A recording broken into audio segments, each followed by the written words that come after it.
الحمدللہ رب العالمین والصلاۃ والسلام علیکم سید الانبیاء المرسلین۔ ایک بہت ہی پیارا وظیفہ ان احباب کے لیے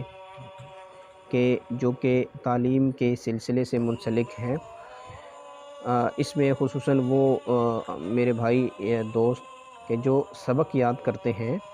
کوشش کرتے ہیں، محنت کرتے ہیں، بہت محنت کرتے ہیں، لیکن اس کے باوجود ان کو سبق یاد نہیں ہوتا، ان کو سبق بھول جاتا ہے، یا ان کو اگر سبق یاد بھی ہو جائے تو لیکن اس موقع پہ جب انہوں نے اپنے استاد کو سبق سنانا ہوتا ہے تو اس موقع پہ جا کے ان کو جو انہوں نے یاد کیا ہوتا ہے وہ ان کے ذہن سے نکل جاتا ہے، ان کو بھول جاتا ہے۔ تو یہ جو میں ابھی وظیفہ بتا رہا ہوں، یہ ہر روز 41 دفعہ پڑھنا ہے، ہر روز 41 دفعہ۔ جب آپ کوئی سبق یاد کرنے لگیں اس سے پہلے اس وظیفے کو آپ کر لیں تو انشاءاللہ عز و جل اس وظیفے کی برکت سے اللہ نے چاہا تو آپ جو یاد کریں گے انشاءاللہ وہ آپ کو بھولے گا نہیں۔ اللہ تعالیٰ سے دعا ہے کہ اللہ تعالیٰ ہمیں عمل کرنے کی توفیق عطا فرمائے، آمین بجاہ النبی الامین صلی اللہ تعالیٰ علیہ وآلہ وسلم۔